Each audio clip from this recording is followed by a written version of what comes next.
जीत का जश्न पूरे शबाब पर है। पंचायत चुनाव में इतने ताबड़तोड़ प्रदर्शन से बीजेपी में बधाइयों का सिलसिला चल रहा है।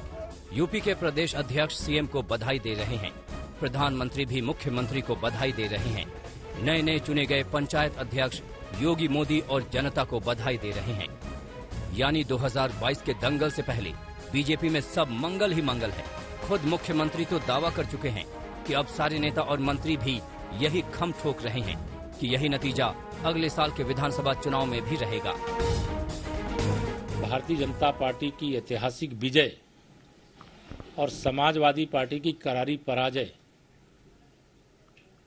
के कारण से मुझे तो बहुत प्रसन्नता है, क्योंकि एक बार फिर से अहंकार हारा है, गुंडागर्दी हारी है, जंगल राज लाने वाले हारे हैं और भारतीय जनता पार्टी को ऐतिहासिक सफलता मिली है।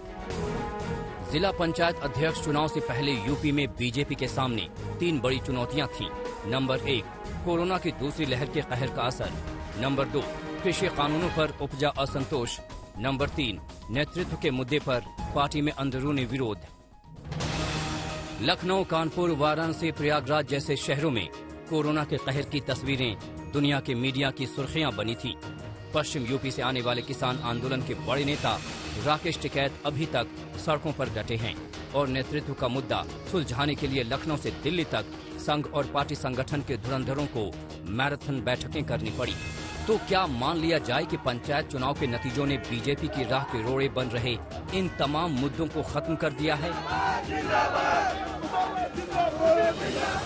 क्योंकि नतीजे तो यही बता रहे हैं कि किसान आंदोलन के अगुवा राकेश टिकैत अपना गढ़ मुजफ्फरनगर भी नहीं बचा पाए। भारतीय किसान यूनियन ने केंद्रीय मंत्री संजीव बालियान के भाई को अपना समर्थन दिया था, लेकिन बीजेपी समर्थित उम्मीदवार 26 वोट से जीत गए। हालांकि राकेश टिकैत इस जीत को कुछ अलग ही गणित बता रहे हैं। उनके कैंडिडेट जैसे गाजियाबाद में 2 जीते और अध्यक्ष निर्विरोध चुन गए, तो और ऐसी तरह से पूरा उसमें जीते। उनको वोट क्या 1% मिली, वोट उनको मिली 30% से भी कम जिला पंचायत में, और उनकी जीत हुई करीब करीब 95%, 95%। तो कौन से गणित का मास्टर है जो इन्हें को पढ़ाता है, उसको हमको भी पढ़वा दो भाई सबको। टिकैत की बात में दम भी है, क्योंकि करीब 2 महीने पहले हुए पंचायत चुनाव में कुछ और ही तस्वीर दिख रही थी, लेकिन अध्यक्ष का चुनाव आते आते तस्वीर का रंग ही बदल गया। सीधे मतदान में समाजवादी पार्टी के समर्थन वाले 747 उम्मीदवार जीते, लेकिन अध्यक्ष बने सिर्फ 5, जबकि बीजेपी के समर्थन वाले 690 उम्मीदवार चुनाव में जीत कर आए, लेकिन अध्यक्ष बने 67। सारे हमारे वोटर जो हैं कुरान के और गीता के कसम खा के गए थे, और ये फर्जी बक्सा बदल करके भारतीय जनता पार्टी के लोग और प्रशासन के लोग मिल करके क्या काम किए हैं। ये जीत अगर है भारतीय जनता पार्टी की तो फर्जी है। हम चुनाव आयोग जाएंगे, हम राजभवन जाएंगे, जहाँ जाना होगा तहाँ जाएंगे।